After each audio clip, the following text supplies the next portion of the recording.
¿Cuántas promesas te han hecho que no se han cumplido? Yo no te prometo un gran sueldo. Te prometo un trabajo fijo. No te prometo que siempre sea como el primer día. Te prometo que nunca te faltarán las fuerzas. No te prometo que todos tus compañeros resistan. Te prometo que se puede llegar hasta el final.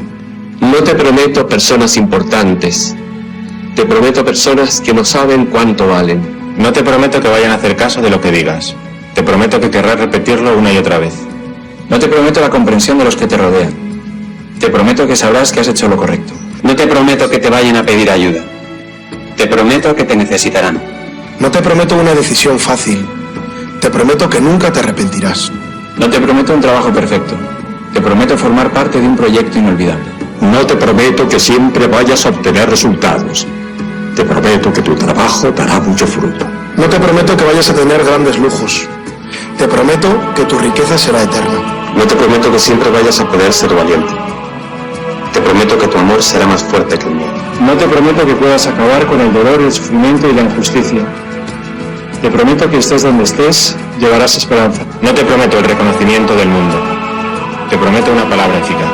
No te prometo seguridades humanas. Te prometo la certeza de que has sido elegido. Y te prometo que alimentarás al mundo.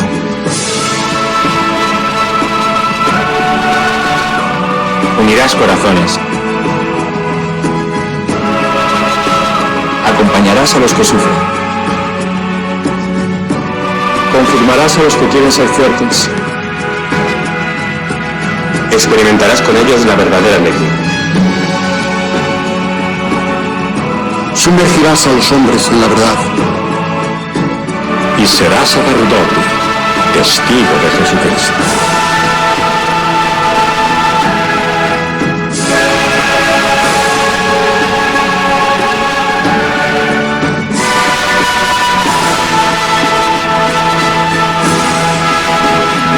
No te prometo una vida de aventuras. Te prometo una vida apasionante.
Invitamos a todos los que están en sus casas, a los que están en los hospitales, a los que están en distintos lugares de internación, que no pueden salir por enfermedad, por debilidad, a los que los cuidan, a los presos, a los monjes y a las monjas de clausura, a que espiritualmente peregrinemos para alcanzar el don de esta indulgencia del año santo 2025. En el nombre del Padre, y del Hijo, y del Espíritu Santo. Amén. Pidamos perdón juntos. Señor, ten piedad. Cristo, ten piedad. Señor, ten piedad. Recemos el credo profesando nuestra fe en Dios en el ámbito de la Iglesia. Creo en Dios Padre Todopoderoso, Creador del cielo y de la tierra, y en Jesucristo, su único Hijo, nuestro Señor, que fue concebido por obra y gracia del Espíritu Santo.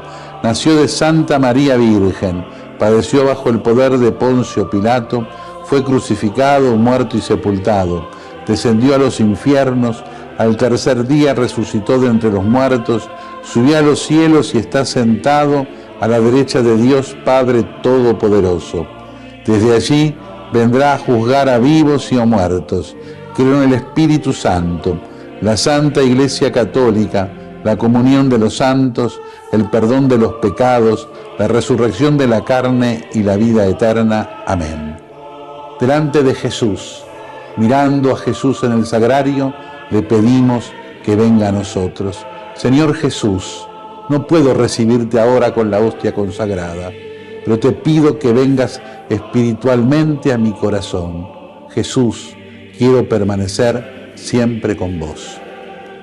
Recemos por el Papa y por las intenciones que lleva en su corazón. Padre nuestro que estás en el cielo, santificado sea tu nombre. Venga a nosotros tu reino, hágase tu voluntad en la tierra como en el cielo. Danos hoy nuestro pan de cada día. Perdona nuestras ofensas, como también nosotros perdonamos a los que nos ofenden. No nos dejes caer en la tentación y líbranos del mal. Amén. Y a la Virgen le confiamos nuestra vida, la saludamos, le pedimos que nos siga cuidando para vivir siempre en la esperanza. Y que a todos los bendiga Dios, que es Padre, Hijo y Espíritu Santo. Amén. Amén. Nosotros le vamos a pedir a Jorge Alarcón, él es miembro de la Comisión Impuestos del Colegio de Graduados de Ciencias Económicas, que nos ayude a entender un poquito todo esto que está arrancando, que se está anunciando y se está conociendo por estas horas. Jorge, buen día, gracias por su tiempo, ¿cómo estás? Buen día, Nazareno, buen día, Carolina. Te corrijo, mi nombre es José, mi apellido es Názaro, no me llamo Nazareno. Es habitual el error, pero soy José. Jorge, a ver, ¿podés darnos algunas claves para entender este nuevo régimen que está arrancando? Sí, mira, como punto de partida, hagamos un paréntesis para ponerlo en términos de diagnóstico. A ver. Y te pongo un caso que probablemente al oyente, a la ciudadanía le haya sucedido y nos pasó en el estudio, para que tomen dimensión del nivel de locura en el que estábamos viviendo.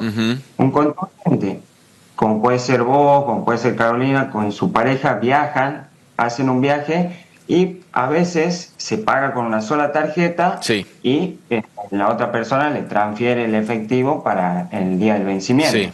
Bueno, hay un contribuyente al que se le abrió una inspección porque Arca pretendía que justifique por qué había realizado ese gasto, porque una persona que no era ni su cónyuge ni su concubino, era el novio, le realizaba transferencia, pretendían que pruebe el vínculo del noviazgo cuando hay algo, o sea, vivíamos en una locura, digamos. Tal cual. Y a todo esto se desplegaba una serie de recursos administrativos, agentes fiscales para fiscalizar, que bueno, gracias a Dios, eso ayer se ha simplificado. Bien. Y hay un punto importante que lo veían en muchos medios, que decían, bueno, pero ahora se vienen los dólares del narcotráfico, del lavado. La verdad que eso no es así. ¿Por qué? Porque no hay un cambio de régimen. El régimen impositivo sigue siendo el mismo. ¿Por qué? Porque yo para modificar el régimen tengo que hacerlo por una ley del Congreso. Claro. Exactamente. Lo que cambia son los métodos de fiscalización a los contribuyentes y los regímenes de información que tiene Arca. Eso es lo que está cambiando. Jorge, perdón que te interrumpa. A ver, acá hay como muchos niveles de cambios, de transformaciones, de regulaciones, por decirlo, por calificarlo de alguna manera. A mí me gustaría consultarte para el contribuyente de a pie, para todos nosotros. ¿Qué se simplifica, qué cambia? ¿Dónde vamos a percibir de manera más tangible lo que se anunció ayer? Bueno, te pongo un ejemplo. Una persona el día de hoy que iba a realizar una compra, por ejemplo, una zapatilla de 300.000 pesos y la cancelaba en efectivo, la normativa decía que si yo hago compras superiores a 220.000 pesos, el comercio me tenía que identificar, es decir, me pedía el quit, me pedía la dirección, nombre y apellido, algo engorroso. Eso se elimina y ahora a partir de los 10 millones de pesos recién. Me van a pedir esa información. Otro, por ejemplo, todos los gastos que vos realizabas para consumo con tarjeta de débito, crédito, billetera virtual, eso era informado inmediatamente a Arca. Ahora se elimina, eso ya no existe más. Para el tema de los escribanos cuando realizaban transacciones, es decir, de inmuebles, venta de inmuebles, que superen los 10 millones de pesos debían informar mensualmente a Arca. Eso también está eliminado. Otro tema es el que se quejaban mucho los administradores de los consorcios. Los consorcios debían informar quiénes eran los pagadores de despensas cuando la despensa superaba 32.000 pesos, algo totalmente irracional, quedaban alcanzados todos. También desde el punto de vista de otros regímenes que se modifican, por ejemplo, una persona humana, yo, vos, que vamos a realizar un plazo fijo en el banco, a partir de 1 millón de pesos, el banco ya me pedía que justifique cómo yo me había hecho de esa plata, eso cambia ahora. Exacto, eso cambia y es a partir de los 100 millones de pesos. Bien. Así, una serie de cambios con respecto a las extracciones en efectivo. Todas las extracciones que yo realizaba en efectivo eran informadas, ahora eso cambia, recién a partir de los 10 millones de pesos se informa. Es un cambio muy trascendental, una carga administrativa que se le quita al contribuyente, porque ahí hay un punto. El contribuyente, los bancos, terminaban siendo inspectores de Arca, porque todo este tipo de regulaciones, de sistemas informativos, era con lo que Arca contaba para salir a inspeccionar. Es decir, teniendo en cuenta la masa de contribuyentes que hay, imagínate que se forme a partir de una compra de 250.000 pesos, o sea, pierde sentido la fiscalización y no voy al objetivo que es a las grandes transacciones. Bueno, ahí te quería plantear. Ayer el ministro de Economía en la conferencia de prensa dio un dato que a mí me pareció bastante significativo. Él dijo, disculpame si me equivoco con los números porque fue ayer y lo vimos en vivo, pero él decía, hay 11.000 quits que representan no me acuerdo si el 50 o el 70% el 70% de toda la recaudación. A mí por lo menos me pareció muy significativo, ¿no? Para graficar o como ejemplo del sistema en el que nosotros veníamos inmersos hasta ayer. Es trascendental eso que vos decís, José, y que decía el ministro. ¿Por qué? Porque el día de hoy Arca, al tener todos estos regímenes de información, o sea, ellos se enteraban de tu existencia cuando vos ingresabas al sistema. Entonces, la recomendación, lamentablemente la recomendación a un cliente que venía y tenía la posibilidad de comprar y vender en negro, era decir, mira, la verdad es que no te inscribas porque te inscribí y ya ingresás al sistema, sos parte de esos 11.000 quits. Entonces ahora, parafraseando, digamos, Arca cazaba en el zoológico, es decir, vos ingresabas y estaba en el sistema.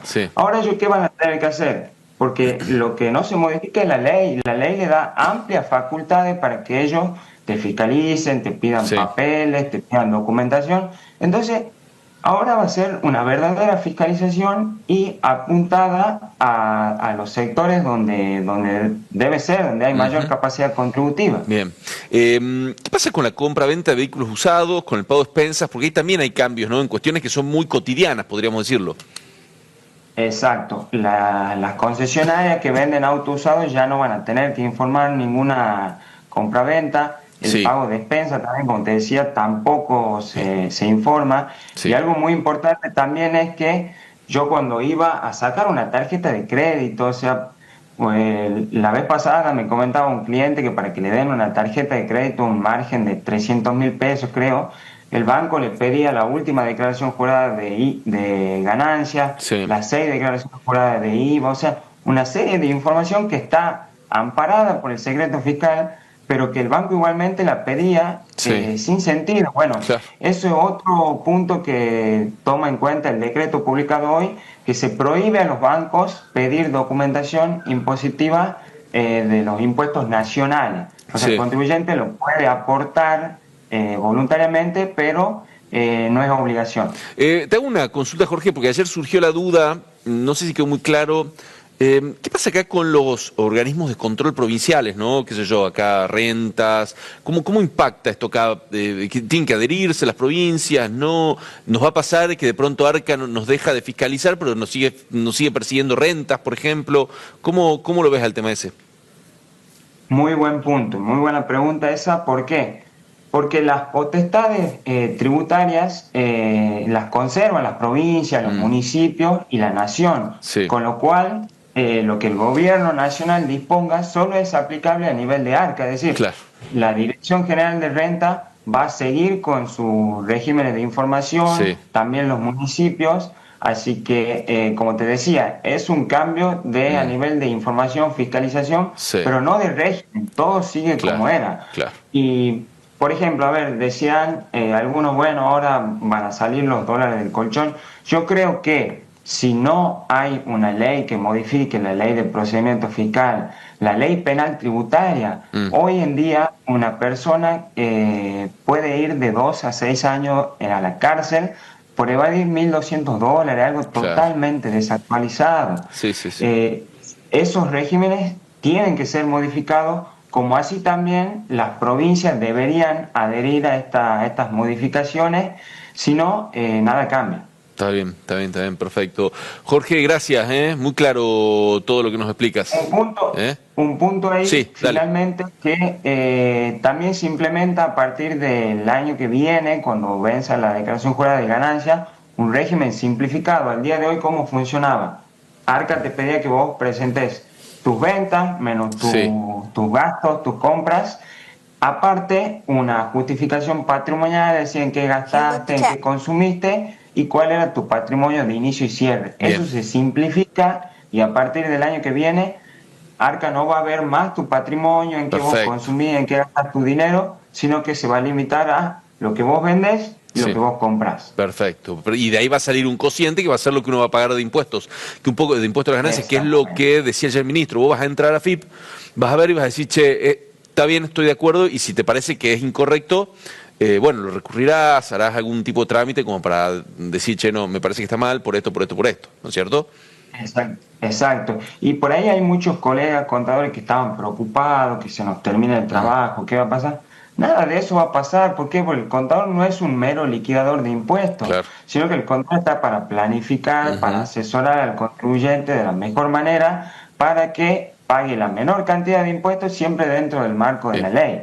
Bien. Igual, un punto importante me parece que hay que aclarar es que a la declaración de ahora, la que vence ahora a fin de mayo, hay que hacerlo igual porque esto entra a regir a partir de ahora, pero para la declaración de 2026. Entonces, esta de 2025, o sea, la que vence ahora hay que hacerlo igual, como si no hubiese pasado nada todavía. Exacto, el No periodo es fiscal retroactivo esto. 2024, que está Sí. venciendo ahora, como bien vos decís, es así igual. Recién los cambios aplican para el periodo fiscal 2025, que vence en el 2026. Excelente. 2026. de fuego. Yo al principio arranqué obviamente con Malvinas por una cuestión de historia familiar, que la conversamos hoy a la mañana. Y Pues cuando sos nieto del general Rattenbach, que hizo aquel impresionante acto de juzgamiento contra la mala actuación de los militares y las cúpulas militares en la guerra de Malvinas. Exactamente. Informe Rattenbach. La mala praxis de la mala conducción de la guerra, exactamente. Y cuando fui a Tierra del Fuego por primera vez, yo creía que era malvinero y luego llegué a la ciudad de Río Grande y me di cuenta que era uno más. Río Grande lo vimos hoy en imágenes y la verdad que fue muy importante la cobertura ese 5N. No lo vi muy reflejado en otros medios. No. La movilización que se vio en Río Grande, también en Ushuaia, pero en Río Grande en particular, con la UOM a la cabeza, fue fundamental y habla también del espíritu del pueblo de Tierra del Fuego y de la ciudad de Río Grande, que son conscientes de que su trabajo no es una mera cuestión de oportunidad de ingreso, sino que está íntimamente vinculada con la soberanía, y eso de alguna manera, digamos, estamos tratando de transmitir que Malvinas es inseparable de Tierra del Fuego y no es solamente una mera planilla de Excel, como bien vos dijiste, armada desde una computadora en Buenos Aires, sino que en realidad está la geopolítica en el medio, y es lo que los funcionarios del gobierno nacional y los que apoyan la medida del gobierno nacional no quieren hablar. No quieren hablar de Malvinas y del Atlántico Sur. Porque hoy lo explicaste fenomenal. Porque nosotros estamos hoy, porque es un drama social, hablando de la posibilidad de que se eliminen 7.000 puestos de trabajo. Como mínimo. Como mínimo. Sí.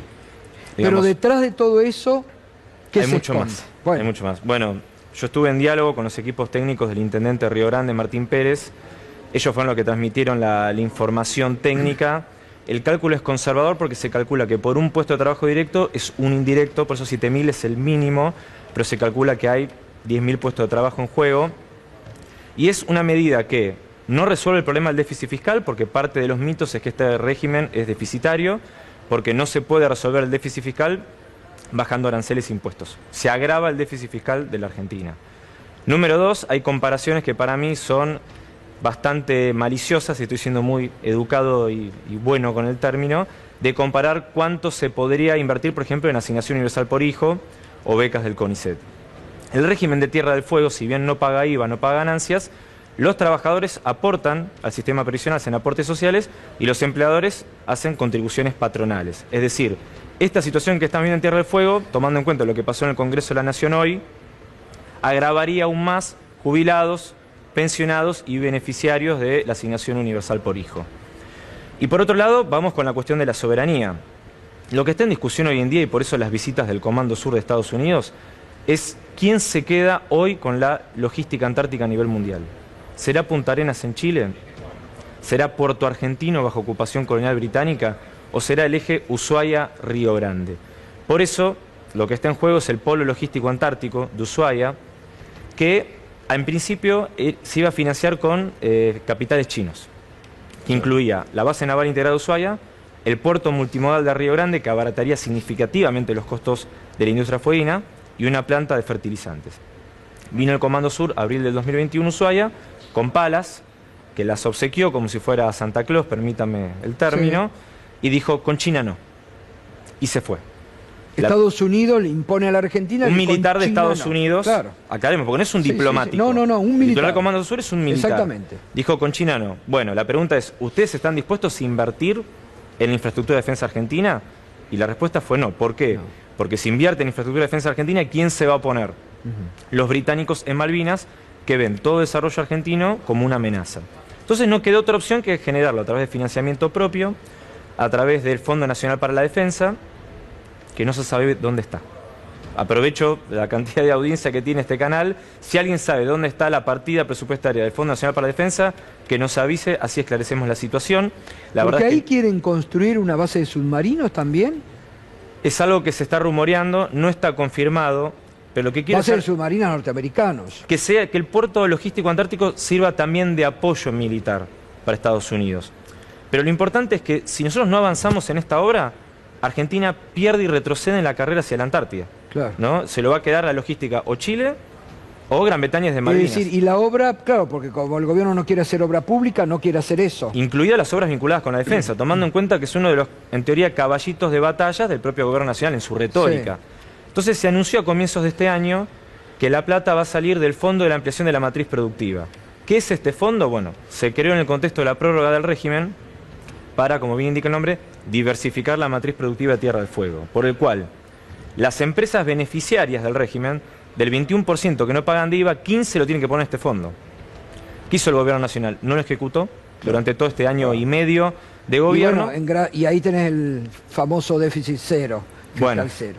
Es decir, que estamos amenazados por Chile, por Gran Bretaña y por Estados Unidos, y el gobierno argentino busca despoblar Tierra del Fuego. Sí, pero la decisión política la toma el gobierno argentino. Vos podés tener condicionamientos y visitas del Comando Sur. Claro, por eso pero el gobierno argentino quiere dejar indefensa a la Argentina, puerta de entrada a nuestra soberanía Malvina y a la Antártida Argentina, con estas medidas.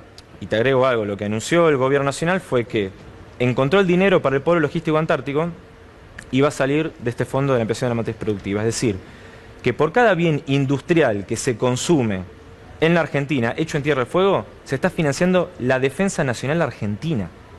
Cada vez que nosotros compramos un bien electrónico que tiene esa oblea, que estamos viendo ahí en pantalla, que no casualmente tiene las Islas Malvinas, claro, bueno, está para la defensa nacional de todos los argentinos. Con la medida del gobierno que se salió en el boletín oficial ayer, se está destruyendo la industria fueguina y la economía fueguina, porque tomamos los directos y los puestos de trabajo indirectos. Por lo tanto, ¿qué va a pasar con el polo logístico? Se va a quedar sin financiamiento. Entonces, esto de alguna manera no solamente impacta en la economía, en los trabajadores y la situación también de angustia que se está viendo en Tierra del Fuego, sino que impacta de lleno en la defensa nacional de cara a la Antártida y sobre todo en el Atlántico Sur. No, impresionante. Por eso les recomendaba que lo escuchen a Juan Rattenbach. Juan, buenas noches. Sé que hay un montón de cuestionamientos desde el punto de vista económico y de desarrollo productivo sobre su régimen. Hay muchos que dicen está muy bien el objetivo de poblar la isla, pero a lo mejor se puede revisar y volcar esos recursos hacia otro tipo de actividad que tal vez genere, no sé, por ejemplo, exportaciones o que sea incluso más empleo intensivo. No sé qué mirada tenés sobre eso. A ver, quiero aclarar algo. Nadie defiende el statu quo. Nadie quiere dormirse en los laureles de tal cual como está hoy la matriz productiva fueguina. La discusión es muy simple. O se avanza, se profundiza y se mejora, o se desmantela, se retrocede y se genera este despoblamiento de la Isla Grande. No hay punto medio acá. Por eso se creó el Fondo de la Ampliación de la Matriz Productiva que el gobierno no ejecutó. ¿Cuál sería uno de los proyectos que haría competitiva la industria fueguina? El puerto multimodal de Río Grande. Claro. Parte de lo que sería los elevados costos de producir tienen que ver con la logística. No nos olvidemos que Tierra del Fuego es una isla, con todo lo que eso implica. No es solamente las inclemencias del clima, la logística es compleja, es aerodependiente. Si Río Grande tuviera ese puerto multimodal, bajaría de forma significativa los costos, y es mentira que no forma parte de las exportaciones argentinas. Eso también es un mito. Si nosotros lo analizamos de exportaciones per cápita, Tierra del Fuego le da un índice muy alto. Doy un ejemplo concreto. Pareciera que nadie sabe que todas las silobolsas que andan por el país, que las vemos en la ruta 9, 7, 5, la 205 y la 2, ¿dónde se producen? En Río Grande, Tierra del Fuego. La Toyota Hilux, emblema de la industria nacional, que se produce... No, estamos bien. Es la pasión de la cuestión de soberanía. La Toyota Hilux, que es un emblema de la industria nacional, no vi a nadie objetar la Toyota Hilux, forma parte de nuestro orgullo como la industria argentina que se exporta a nivel regional. El sistema de climatización, también lo que tiene que ver con la interacción y la pantalla multimedia, todo eso se hace en Tierra del Fuego. Es decir, la producción electrónica está integrada a la industria del continente norte, sumado a todos los proyectos que se podrían implementar y que no se quieren avanzar. Y otro de los puntos que se cuestiona es una especie de acumulación en pocas manos de las empresas que están instaladas y cómo obviamente hacen uso de ese beneficio y cómo creció su patrimonio en los últimos años. A ver, hay que invertir en Tierra del Fuego, no solo en términos empresariales, porque parece que lo miramos del lado de las empresas, sino también la decisión de las familias, y acá hablo con el beneficio nacional. No es que las familias fueguinas de 1990 se reprodujeron a una tasa de natalidad por encima de la media de las familias que viven en las demás provincias. Fueron familias de las demás provincias que eligieron Tierra del Fuego como destino de vida. Es decir, la generación de empleo de Tierra del Fuego fue de alcance nacional, eso por un lado.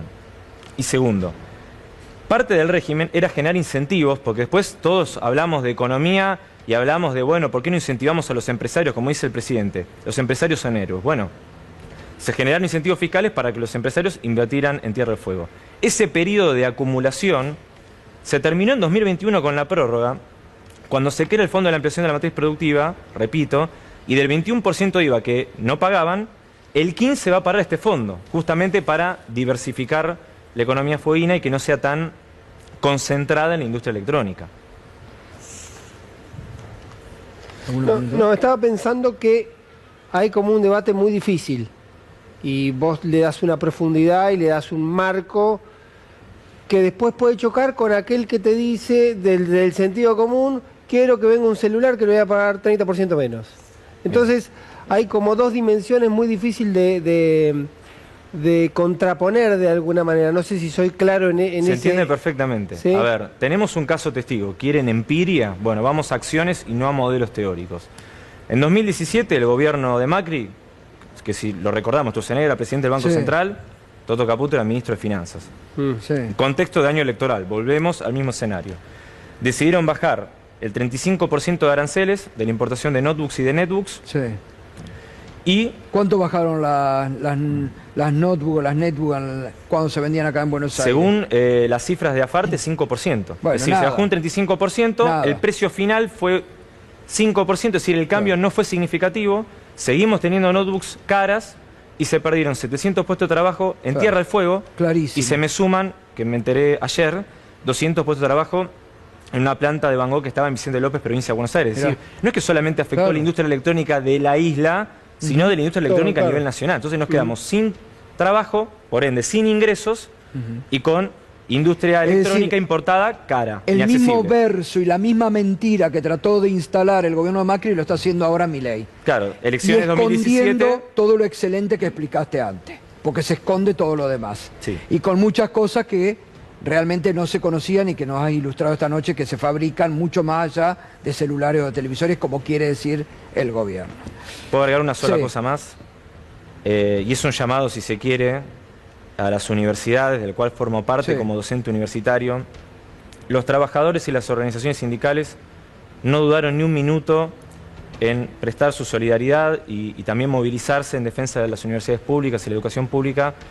Este bloque, universidades, educación y sindicatos de trabajadores, creo yo que también sería la respuesta para de alguna manera a todas estas medidas de gobierno que pasaron estas últimas 48 horas, que afectan a Tierra del Fuego, afectan al Río de la Plata y nuestras vías navegables y por ende a nuestra soberanía nacional. Totalmente, muy claro. Te felicito, te agradezco. A Caputo le molesta mucho que le pregunten de esto.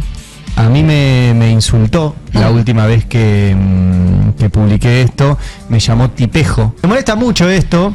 Que quiere revisar la declaración jurada de Luis Caputo. ¿Qué es lo que vamos a hacer ahora?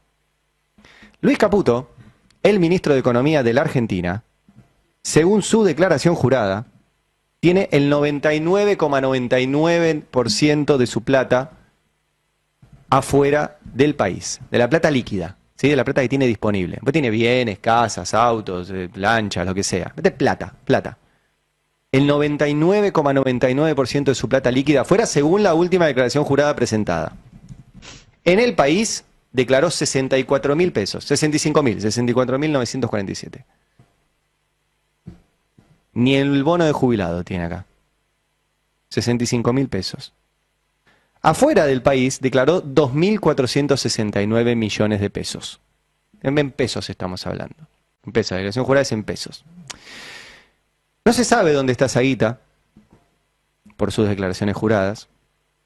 La última vez que declaró un lugar de esos depósitos, que fue a principios de 2024, o sea, apenas asumió como ministro, la guita la tenía repartida entre Isla de Man. La Isla de Man es una guarida fiscal bajo control británico, ahí en el mar, enfrente de Gran Bretaña, y en Estados Unidos, que también es una guarida fiscal. A finales de 2024 volvió a decir que tenía toda esa guita afuera, pero ya no dijo dónde.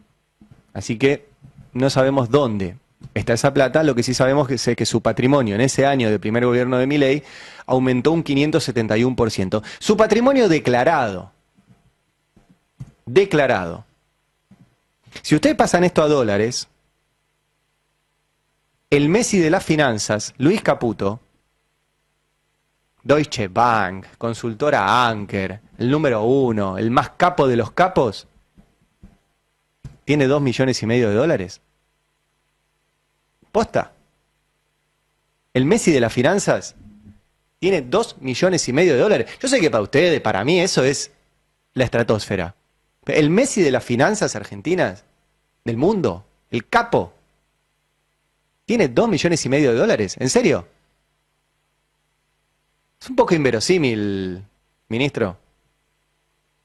Ahora no sabemos cuánto tiene este año porque pospusieron la presentación de las declaraciones juradas actualizadas.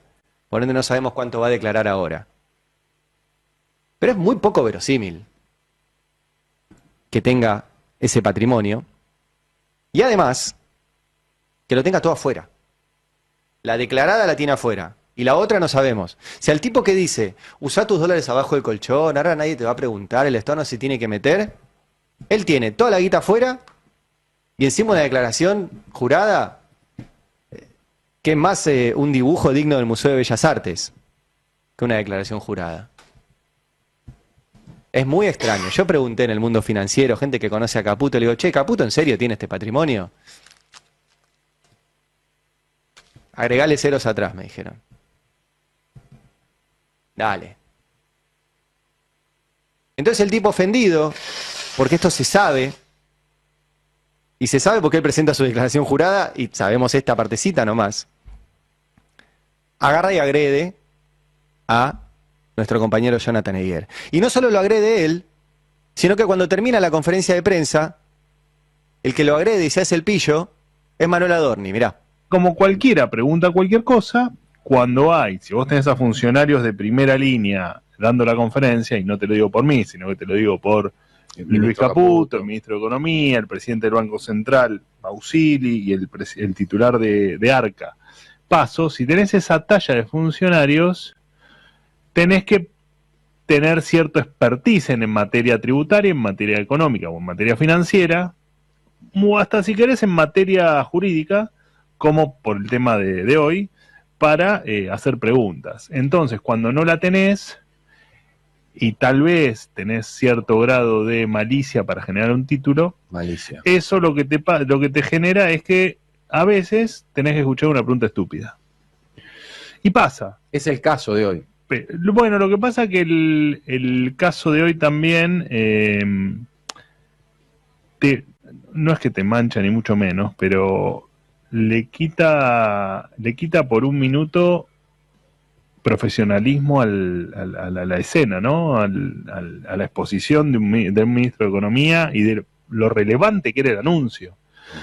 Pero bueno, tal vez sirva para que preguntes cuando tengas alguna noción más profunda del tema en cuestión. Esto lo dijo Neura y dijo lo mismo, exactamente lo mismo cuando terminó la conferencia de prensa con Jonathan Eyguer ahí. Varias cosas. Primero, hace poquito circuló la historia académica de Manuel Adorni, que anda diciendo que los demás no tienen conocimientos. Bueno,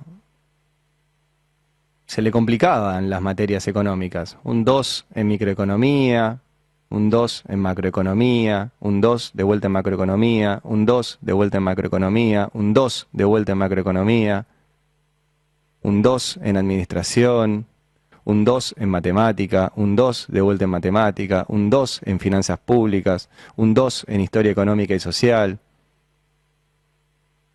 No le iba tan bien, qué sé yo. Después se pasó a la UADE, que supongo que si tenés la cuota al día, por ahí ese 2 puede levantar un poquito. Pero además, la pregunta de Jonathan Eyguer era absolutamente pertinente. Porque el ministro de Economía de la Argentina tiene toda su guita declarada, y la declarada, toda afuera. Ojalá que en la próxima declaración jurada, cuando la presenten, esa guita esté acá.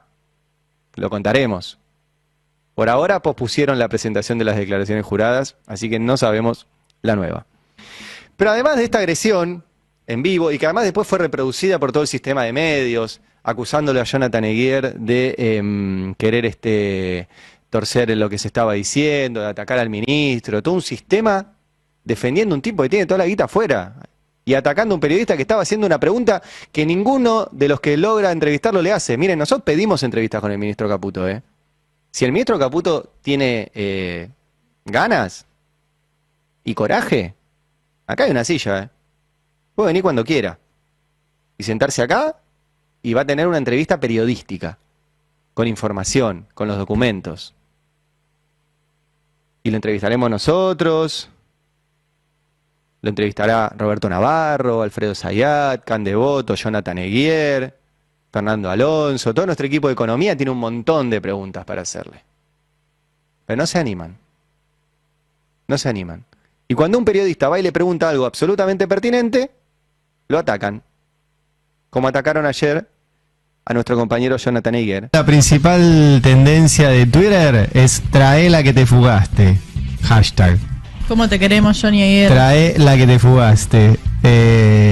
Habla de Luis Caputo, ¿sí? El ministro de Economía. Todo a partir de la pregunta absolutamente pertinente que le hizo nuestro compañero Jonathan Eyguer ayer, cuando el ministro Caputo hacía una conferencia de prensa diciendo ahora vas a ser más libre para utilizar tus ahorros y todas esas cosas que dijo, y Jonathan Eyguer le hizo una pregunta periodística que era Y entonces, ¿usted por qué tiene todo su dinero afuera del país? Y es pertinente porque es efectivamente así.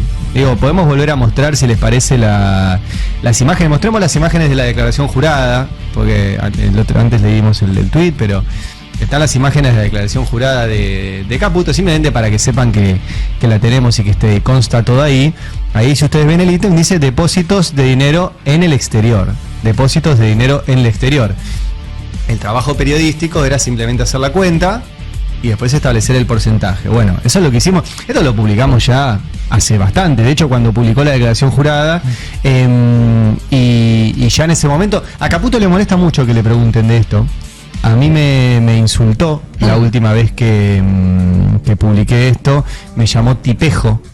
Gran palabra. ¿Viste que habla medio así? Ayer le dijo, no te pases de listo. No te pases de listo. ¿No está Jonathan Eguier por ahí? Dale, decirle que entre al héroe de la jornada. Al vivillo. Al listo. El listo de Jonathan Eguier. Bueno, conmigo se enojó y me dijo, tipejo, le molesta mucho esto. Y hay que aclarar varias cosas. Porque tener la guita afuera es un delito de por sí. No. Si tenés la guita afuera y la sacaste sin declararla, ahí sí. OJ. ¿Sí? Exteriorización de activos en el exterior. Pero sobre todo es una gran contradicción, de vuelta, que el ministro dice, esto es para que confíen en el país y larguen sus dólares y qué sé yo, y el tipo tiene el 99,99% de su guita declarada, afuera. Esta imagen que estamos viendo, perdón, volví un segundo a esa. Esta es la de los bienes totales, porque yo recién les dije que tiene 2.400, casi 2.500 millones de pesos de guita líquida afuera. Y ahí la total es 4.000 millones y pico, casi 5. Esto es un patrimonio total, incluyendo la casa, los autos, los barcos, todo de 5 millones de dólares. Yo qué sé. Si de verdad, si el Messi de las finanzas tiene un patrimonio total de 5 millones de dólares, ¿no era tan Messi o dibuja muy bien? Qué sé yo. Bueno, ahora en un ratito viene Johnny Eguier y nos contará más de esto. ¿Qué onda? Mira, yo lo que vi ayer fue una hora de funcionarios del gobierno tratando de explicar que estaba todo bien si tenías dólares debajo del colchón, que vos no habías hecho nada malo, que hasta debías sentirte orgulloso de eso. Y después, ante la primera pregunta por los dólares abajo del colchón, saltaron como leche hervida. Con lo cual se les desarmó toda la estrategia comunicacional. La pregunta de John en ese sentido estuvo espectacular. Además de que cuando uno vuelve a ver el video ve que no pregunta lo que Caputo dice que le preguntan. No, claro. Y si le hubieran preguntado eso tampoco estaba mal. Y Caputo no tiene ningún derecho de tratar a John como lo trató. Ellos son servidores nuestros y no al revés. Claro. Es lo mismo que el otro día cuando Franco fue al Congreso y dijo una falta de respeto que me hicieron esperar. Franco, si el Congreso te quiere hacer esperar un mes en el Salón de los Pasos Perdidos, tenés que esperar un mes porque el Congreso es el representante del pueblo y vos un servidor. Sí, Johnny es re clara. O guita afuera o abajo del colchón. Y le pregunta al ministro si los ministros, incluido él, van a confiar en la Argentina. Y salta como esto, enojadísimo, diciendo, me estás insultando diciéndome que tengo plata abajo del colchón. ¿Pero era que estaba todo bien? ¿Tener plata abajo del colchón? ¿Por qué es un insulto? Tocó una fibra ahí. Y en realidad tocó la fibra, que es esto que explicábamos. Se enojó. Y tocó esto, ¿viste? Tiene la guita declarada. Yo aclaro con lo de declarada, porque posta, ninguno de nosotros, creo que si nos juntamos todos nos llegamos a 5 palos verdes de patrimonio. Pero no llegamos ni a lo de decir, papá. Por eso. Pero ¿no tenemos 50 millones para gastar ahora? Ni 50 millones para gastar, ni nada. Pero tipos como este, para que entiendan, cuando hacen los tipos que laburan para el Deutsche Bank, para JP Morgan, que tienen la consultora Anker, cuando cobran el bono anual solamente, o la comisión de una transacción, se llevan esa guita. ¿Sí? O sea, solo en un bono anual tienen esa guita. Y más. Igual marca bien esto, ¿no? No hay nada peor que le puedes hacer a un rico que preguntarle por su dinero. Es la falta de respeto mayor. Sí. Y ahí contestó como lo que es. No como un ministro de Economía. Porque podría decir, bueno, no, sí, vamos a pensar un plan de incentivos para que los argentinos traigan el dinero que tienen en el exterior. Sí. Que es un montón el dinero que tienen en el exterior. Sí. él como muestra de eso. Yo no sé si lo trajo, vamos a aclarar esto. Esta es la última declaración jurada presentada. No, si lo hubiese traído lo hubiese dicho. No sé, qué sé yo. Y el mercado sería una buena señal si la trajo Toto. Si la trajo... Hay varios que dicen primero que la traiga Toto. Primero que la... Si por tan eso- confiable es por y eso tan la- sostenible es el modelo, que la traiga él primero. Claro, claro. Es Bueno. que ellos no lo ven en esos términos tampoco. Sí. Ellos lo ven en los términos de ¿para qué la voy a traer acá si me resulta más conveniente tenerla en otro lado? Y el dinero es absolutamente libre y uno debe entrar y salir de todos lados sin que lo controlen, sin que le pregunten. Esa es la libertad que propone Milei. Ese es el anarcocapitalismo. Es anarquía para el capital, no para las personas. Yo siempre pongo el mismo ejemplo. Fíjense que los mismos que te hablan de libertad son los que después no les gustan los inmigrantes. Los mismos que quieren que los dólares puedan entrar y salir de los países, no quieren que la gente pueda entrar y salir de los países. Claro. Entonces te das cuenta cuál es el sujeto de la libertad que pregona esta gente. El capital, exacto. Pero hay otro punto, que lo voy a comentar ahora en un rato en el pase también, pero me parece que da para charlarlo acá. Toto Caputo fue funcionario del gobierno de Macri durante 3 de los 4 años de Macri, casi, y va para 2 años en el gobierno de Milei. Sí. Desde 2016, digamos que tiene responsabilidades importantes y ha sido protagonista de 2 desfalcos en la forma de acuerdos con el Fondo Monetario Internacional, más otras deudas y demás. ¿Cómo puede ser que en todo este tiempo la persona que más nervioso lo puso haya sido Johnny Aguirre en una conferencia en Casa Rosada? ¿Qué estuvo haciendo la oposición política sobre Caputo todo este tiempo? Totalmente. Si además el tipo evidentemente sabe que es frágil en ese sentido. Por algo no quiere ir nunca al Congreso. ¿Vos te acordás la única vez que fue al Congreso? Cuando le hacían preguntas y le mandó un papelito a Gabriela Cerruti diciéndole que por favor no le preguntara tanto porque sus hijas se ponían nerviosas. Y se fue muy nervioso, muy mal. Él, Karina también. Se ve que es gente muy frágil como para dar cuenta de sus acciones, con lo cual no deberían poder tomar esas decisiones. Si vos no podés dar cuenta de lo que haces, no estás capacitado para tomar esa decisión. Ayer le escribimos a todo el equipo de prensa del Ministerio de Economía para ver si podíamos hacer una entrevista con el ministro Caputo o con alguien del equipo. Y no aceptaron. Porque estaban todos ocupados yendo al stream que pagan ellos mismos. No, hoy a la mañana, hoy. Bueno, pero se quedaron hasta tarde yendo al stream. Os digo, si Caputo fue en vez de ir 3 al stream, iba uno al stream y otro se iba a dormir temprano, quizás hoy nos podían atender. No, pero Caputo fue a lo de... Caputo fue a lo del Ah, Ángel. estuvo también en lo de... mira. ¿Tempranito? Bueno, entonces Claro. se ve que no quieren contestar preguntas. Pero es muy bueno esto que decís, posta, no lo había pensado, porque claro, es la primera vez que un periodista le hace una pregunta. Sí. A Caputo. Sí. Y mirá cómo reacciona. Porque él ha tenido charlas en su despacho con Majul, con Viale. Creo que con Trebuc alguna también. Trebuc. No me acuerdo con O sea, la primera vez que tiene un periodista haciéndole una pregunta absolutamente pertinente con información de hace año y pico. Sí. Porque esta declaración jurada es del 2024. O sea que la podrían haber hecho en todo este tiempo. No es que Johnny Aguirre hizo la pregunta ayer porque ayer fue la novedad, esta guita que tiene Caputo afuera. Claro. Que Caputo tiene guita afuera lo sabemos hace rato. Si no fuera sobre la plata de él habría dicho, bueno, no estoy enterado del asunto y demás, pero vos no podés decir eso sobre tus propias cuentas. Claro.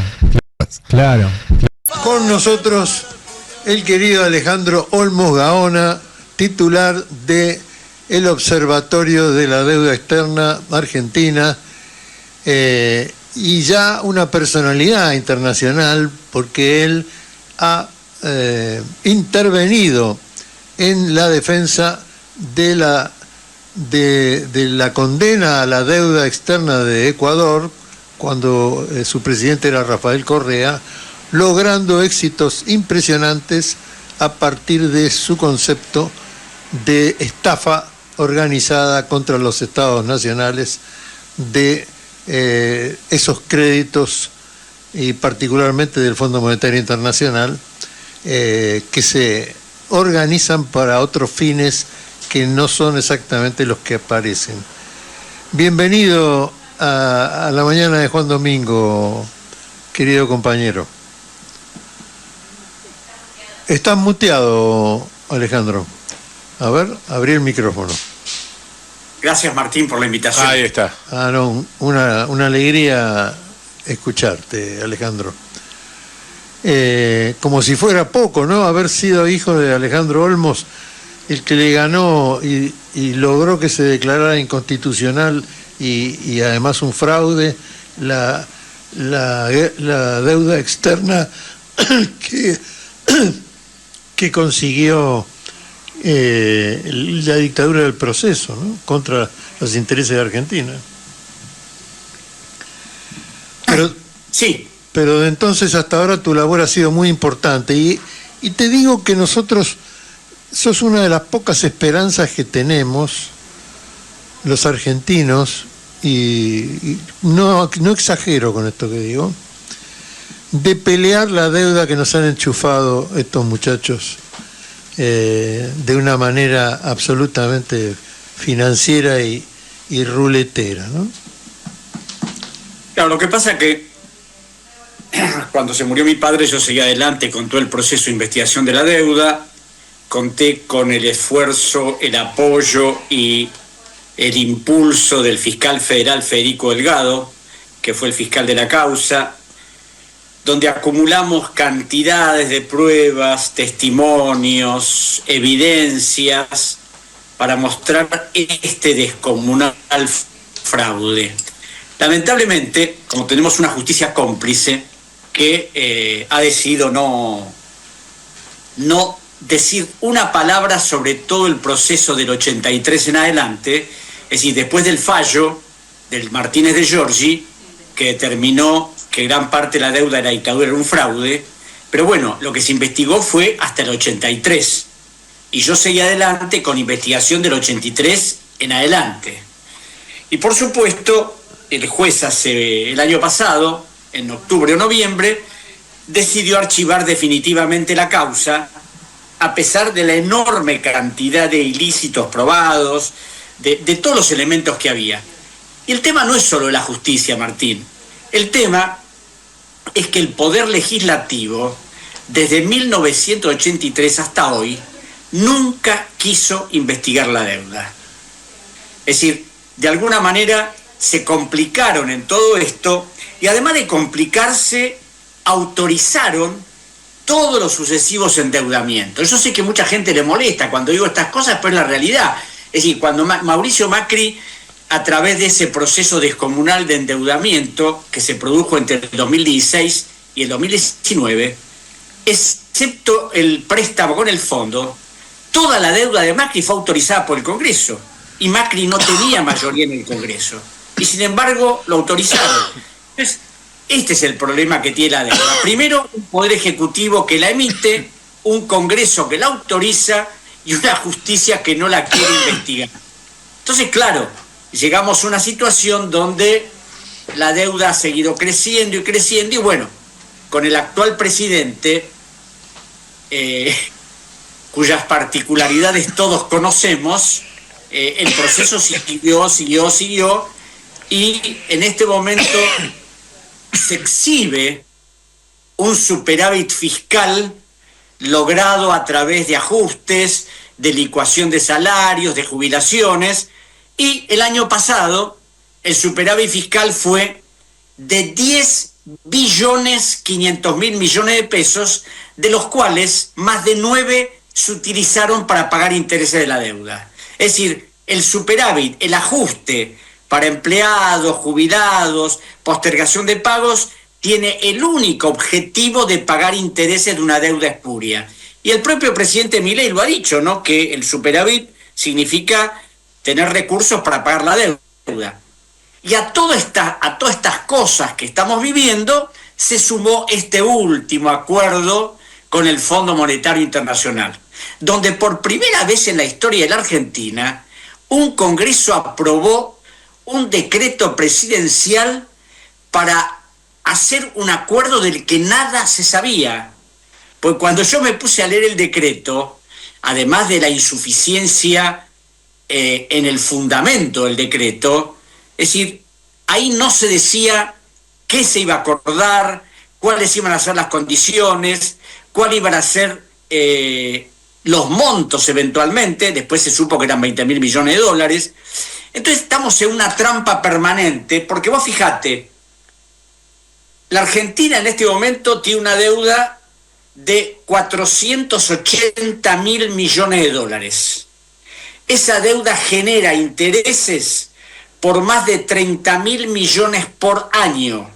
De esos 30.000 millones, 21.000 millones es deuda con acreedores extranjeros. Ahora, ¿vos te podés imaginar lo que la Argentina podría hacer con ese dinero? Y no hace. ¿Por qué? Porque hay que privilegiar siempre el pago de los intereses. Entonces, tenemos un gobierno que no sé de qué manera ha convencido a mucha gente que la baja de la inflación es el paradigma de todo. Ahora, eso en contraposición a todo el desastre económico que tenemos, al crecimiento de la deuda, al empobrecimiento de la gente, a la baja del consumo, a un montón de cosas que uno puede ir viendo, demuestra a lo que hemos llegado, ¿no? La desocupación. Alejandro, ¿cómo le va? La baja de empleo registrado. El Banco Central informó ya hace unos meses que se habían terminado 330.000 cuentas sueldo. Claro. Es decir, gente que dejó de trabajar y seguramente muchos tendrán empleos informales o veremos. Y además de eso, un grado de perversidad y de violencia. Exacto. Que pocas veces he visto. Hay un libro que se publicó hace unos meses, que colaboraron varias personas, que se llama El goce de la crueldad, ¿no? Porque es un gobierno que goza cuando comunica que ha despedido a tantas personas de tal oficina, que ha cerrado tal institución, es decir, donde la cultura no les interesa, el cine argentino no les interesa, es decir, es una cosa realmente que yo te digo, es un gobierno, porque hemos tenido gobiernos desastrosos en la democracia, pero este tiene perfiles inéditos. Claro, yo me preguntaba, ¿cuánto es la deuda total? Porque ahora creo que ascendió con este nuevo préstamo que han pedido estos salvajes que nos gobiernan, Alejandro. Claudio Orellano le saluda, ¿cómo anda? ¿Qué tal, Claudio? No, mira, acá el problema es que... lo que quería decirle es 450.000 millones de dólares la actual deuda. No, la actual deuda, de acuerdo al último informe del Ministerio de Economía, son 470.000 millones más 12.000 millones de cupones atados al PBI, lo que hacen un total de 484.000 millones de dólares. Ajá. Ahora, el gobierno cuando habla del préstamo del fondo, dice que el préstamo del fondo no es nueva deuda. ¿Por qué? Porque con la plata del fondo se cancela deuda que tiene el Tesoro con el Banco Central, por lo cual el efecto es neutro. Eso, desde la apariencia, es así. Es decir, con una deuda se cancela otra.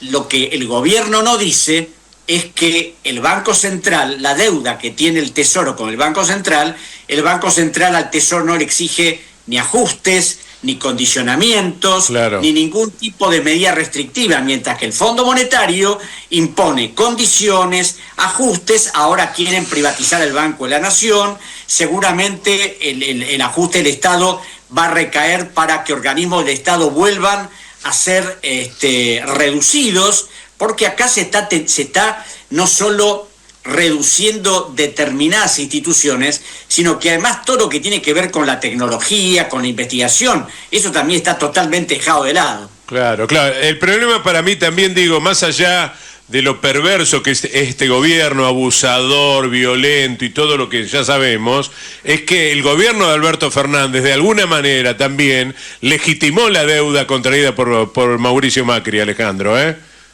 Sí, claro. Acá el problema es que desde 1983, cuando vino la democracia, ningún gobierno quiso cuestionar la deuda. Por una razón o por otra, todos la aceptaron, la refinanciaron, la pagaron, en algunos casos disminuyó durante la gestión del doctor Kirchner, pero nadie se atrevió a cuestionarla, absolutamente nadie. Y una de las cosas que a mí me llama poderosamente la atención, por eso a veces es muy difícil hablar de la deuda en los programas de consumo masivo, porque cuando me han invitado y yo empiezo a hablar de esto, inmediatamente tratan de, bueno, ya se terminó. Es que una de las particularidades de la deuda de la dictadura fue que casi la mitad era deuda de empresas privadas. Claro. ¿Cuáles eran esas empresas? Papel Prensa, las empresas del Grupo Macri, Celulosa, Papelera Río Paraná, Techín, Formoto, Renault, etc. Esa deuda en 1984 era de 23.000 millones de dólares. A cifras de hoy que hemos pagado los argentinos de deuda de empresarios son 160.000 millones de dólares. O sea, casi un enriquecimiento ilícito. Bueno, y a esto tengo que sumar algo que yo soy el único que lo digo, quizás porque soy las pocas personas que lo conocen, sino porque en el año 1992 el doctor Roque Fernández, que era presidente del Banco Central, dijo que en la Argentina entre el 80 y el 90 había perdido el Banco Central 64.000 millones de dólares. Y Menem emitió un decreto, 1912, creando una comisión investigadora para ver si era cierto.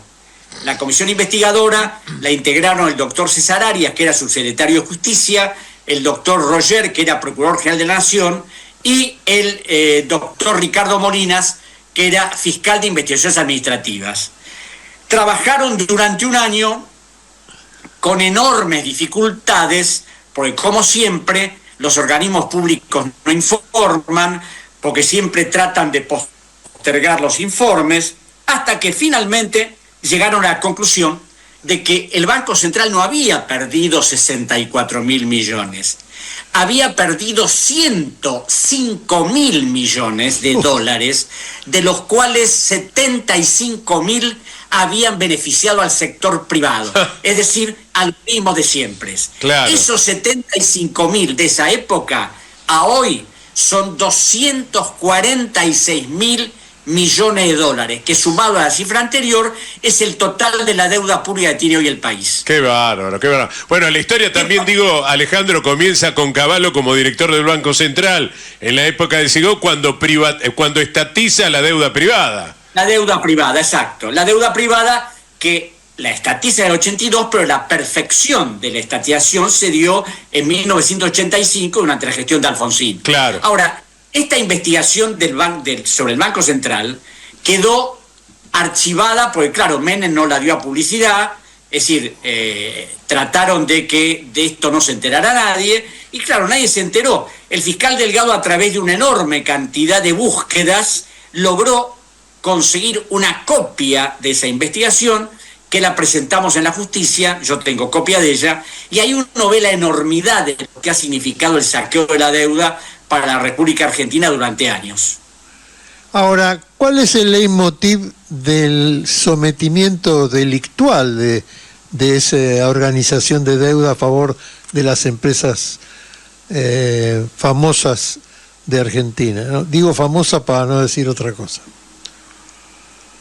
Claro, lo que pasa, Martín, que acá hay complicidades, acá hay negocios en el que participan funcionarios públicos, porque claro, cuando se habla de estos procesos y ve que han intervenido personajes que conocemos de sobra, uno dice, es decir, ¿qué? ¿Lo hicieron convencido de que estaban beneficiando a la nación?